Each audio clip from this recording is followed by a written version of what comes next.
Hello, my dear gardeners. Right now I'm here with beautiful Diane in Reading, CT, and we have the best opportunity to visit her private garden.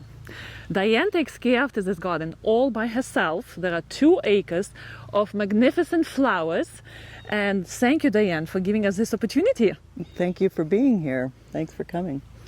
Reading, CT, 2 acres of paradise. Let's go and explore.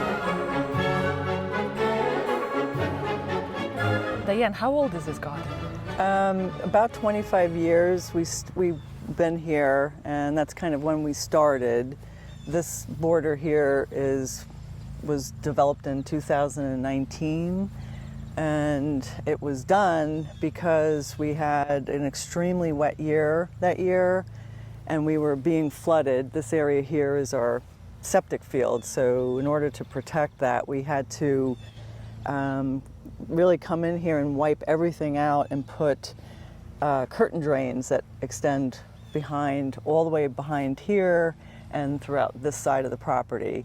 So it was important to kind of, protect the septic, and what was designed in here was really meant to add privacy, color, but also not infringe with big root systems. So we couldn't put large, massive trees here because we needed to protect that curtain drain. I can see it is well layered. It's very colorful, especially during the second part of summer. You have beautiful color here. Thank you. It's unbelievable how well positioned this flower bed is. Do you know how long it is and how deep it is? It's about 25 feet deep, and there is a natural grade which kind of helps give you that, the view of the flowers, I think, a little bit better.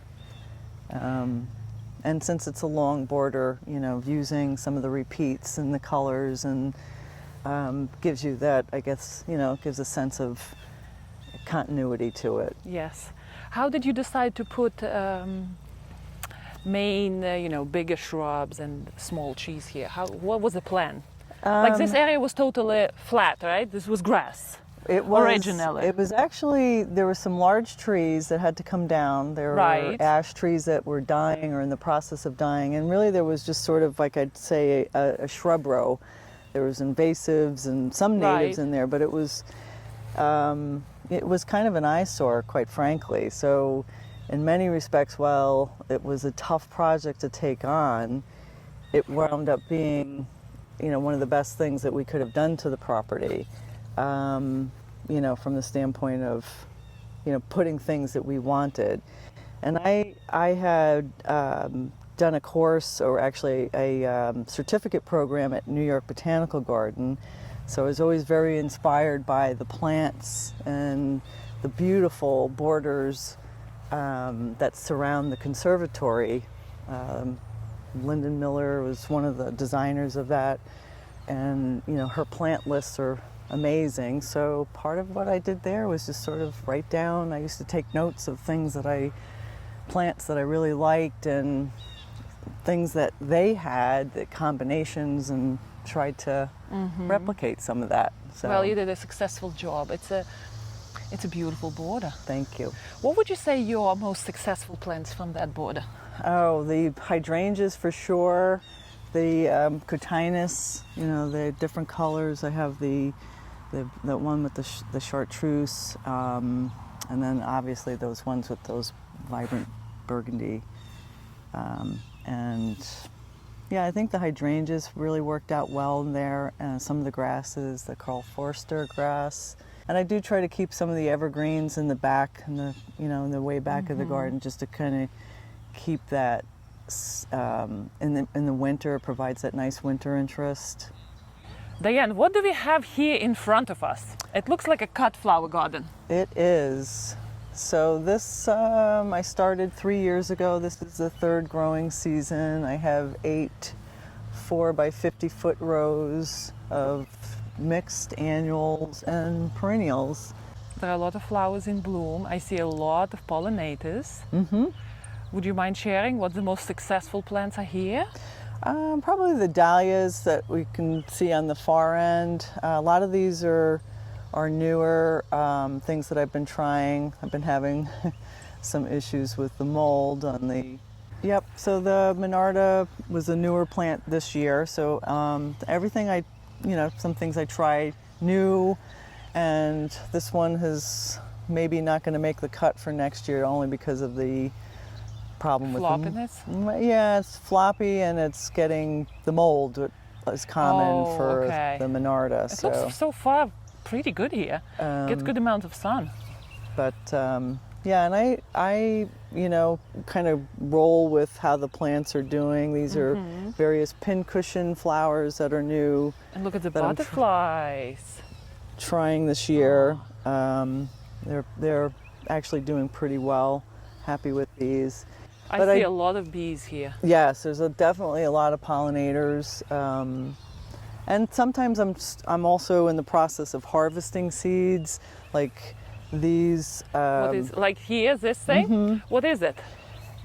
This is agrostema. Okay, so it had what, white flowers? Yeah, there was white and a lavender, pink lavender. So right now I'm leaving these just so that I can get to the seeds for next year. And then this will be, I'll clean this out and get ready for, planting something else. So here, this bit here, there's a lot of celoseas.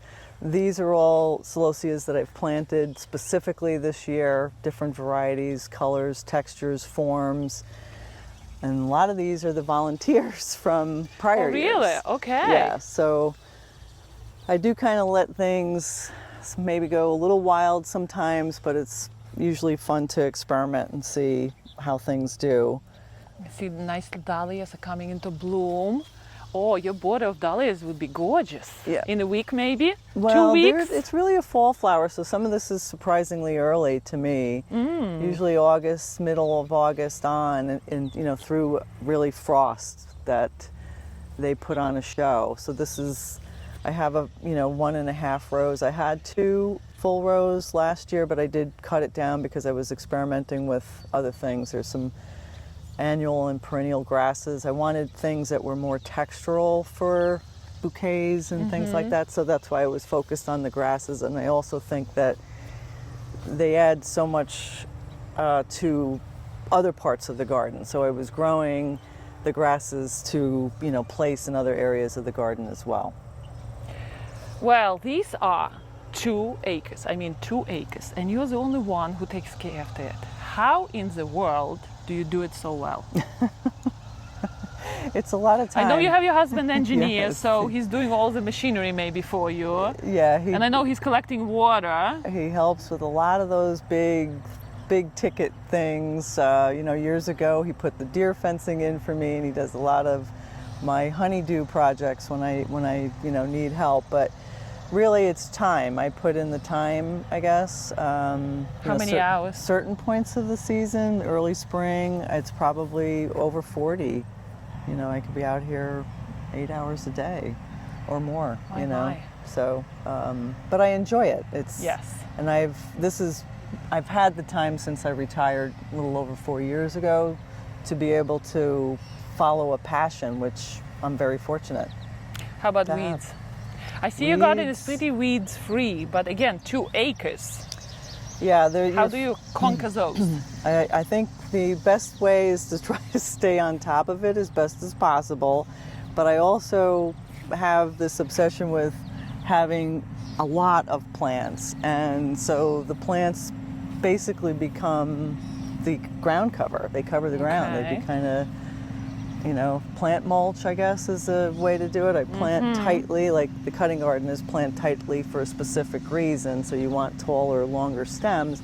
But out in here, it's also done just because I'm looking to cover, and then that will eventually suppress out the weeds. So this is an area that's one of the newer areas. I'm shaping it into more of a rose garden. I will continue to pull it out and extend it further as time permits. I kind of try to tackle things in sections, each year as I add to it. But the other thing is, it seems like every couple of weeks you have the new weed of the, now the crabgrass is going to come on Yes. aggressively. So Yes. I try to get those things when they're young. I will use mulches. Usually I use like a organic cedar mulch. When there's too much of the ground exposed, I use cardboard under there at times. Edging helps. That's where my husband comes in. He tries to do a lot of that, hardscaping. When you cut that edge, it keeps things from creeping in. So those are just a few things, I guess. Diane, I know CT, Connecticut, can be quite dry in summer. What's your solution for watering all these beautiful perennials here and shrubs? Well, that's a big concern for us. We're on a well, and certainly, you're absolutely right. Last year was pretty punishing.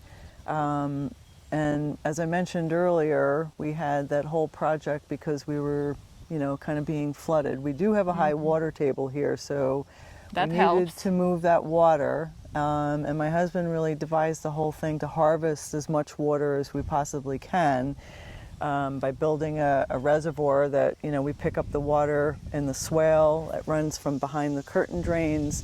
And then he built with the pond liner, he dug out really the reservoir and lined it, and that collects enough water for me to kind of get by in those very dry seasons. So I do really rely on the Mother Nature as much as possible, and then we have the reservoir. So this works off of a pretty, well, I shouldn't say simple because he did have to do it was trial and error, but he tweaked this enough so that it works really, really well. And just with a hose, a pump, a marine battery, and a couple 100 feet of hose, I'm able to harvest this water without using our well. So that's, it's always a concern to use the well water just from the standpoint of, not wanting to burn out a pump, and this really has been helpful. You have a very formal front yard. A lot of boxwoods.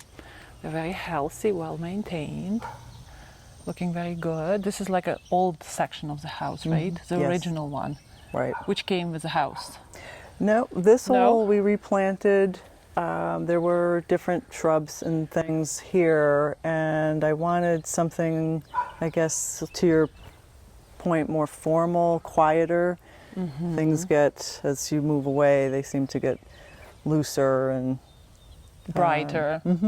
right. But I wanted this just to be kind of quiet with the box. I like the style of the boxwoods. I like how you interplanted boxwoods with other perennials here. Thank you. And you have wonderful stones in front. The stone hedge is beautiful. The wall was probably the largest structural thing that we did, hardscaping, if you will, on the property. The properties are kind of unique in that there's a lot here, a building lot, and the house lot. So we always wanted to sort of maintain this two different properties, so the way we worked with it was with that in mind. And these are the older sections of the garden. Again, we did things in sections. This was the first, then this section, and so on up along the wall. And then we moved more into these areas, sort of pulling out. And this was also to give us privacy to the back. So by Right. pulling out that border gave us... Nobody can see the house from here, which is lovely. So this is more mature. This is probably over 10 years And now. you planted those? Yes, all this we planted. The larger trees obviously were here. There.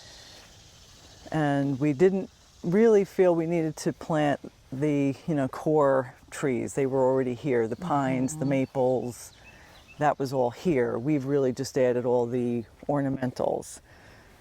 I love how you have this grouping of trees right near the house, and the island of flowers there looks very lovely. Thank you. So this is sort of a semi-shade garden in here. These are again more newer since we did the long border, and I felt I wanted to pull more of the gardens in. Right. To Not to give make it- them so far. Right. to close in that space. What are the most successful plants here for you in this shade? Well, this originally was supposed to be my more tropical, and we have a hardy banana. That's been very fun to work with, and I wanted to get more of these big leaf. And I really enjoy the slow flower process, if you will. My daughter loves them, so I do cut some for... And I understand you have a basement where you enjoy flowers during the winter, right? Yes, Do yeah. you mind showing us? I would love to. Because we gardeners, we crave gardens so badly in winter. So that's your way to escape the dreary winter days and enjoy flowers, right? Exactly. I would love to see how you do that. Let's go. Gardeners, aren't you jealous? Isn't it the best place to hang out in the middle of the winter? Look at this. I love it. So Diane, this is a gardener's paradise. Oh my gosh, and you have all the flowers here. Tell us how you run this room in the middle of the winter. Well, this is a really fun space, and I do enjoy, believe it or not, spending many hours in the basement. These are my grow racks, and then I also use them for drying. A lot of the dahlias I dry here. I hang them individually on Christmas hooks, so when the dahlias come in, this whole thing is loaded with drying dahlias.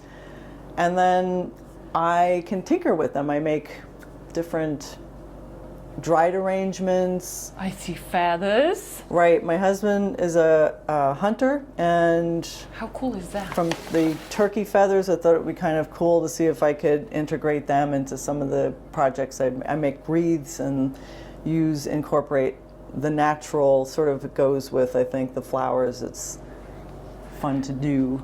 Right, I see guns here, I see antlers, and I see a growing station here. That is totally cool too. So you grow your plants here, right? This is I've been able to produce quite a few this season in 2 sessions. I did an early cool flower crop, if you will, but in total probably about 8,000 plants. And I could do more here, but it was enough for me this season. It was quite a undertaking, but it's a fun way to do it. It's nothing fancy. These are not grow lights, they're just LED shop lights. And look at these beautiful wreaths you're making, right? Oh my gosh. Gorgeous. thank you. Quite a thing to do in the middle of deep winter, in the middle of snow and wind and cold outside. It's very fun, it's very soothing to work with the dried flowers. I enjoy it a lot. Yes, beautiful. My dear gardeners, this was a wonderful visit with Diane Tamboia from Reading CT. We thank Diane for giving us this wonderful opportunity to enjoy her garden, which is truly a paradise, plus with the extension in the basement for the gardener to enjoy her flowers. So again, Diane, thank you so much. We really appreciate it. Well, I really appreciate you being here. Thank you. Thank you for coming, and I hope you enjoy it. Happy gardening. We will see you in our next video, and keep gardening.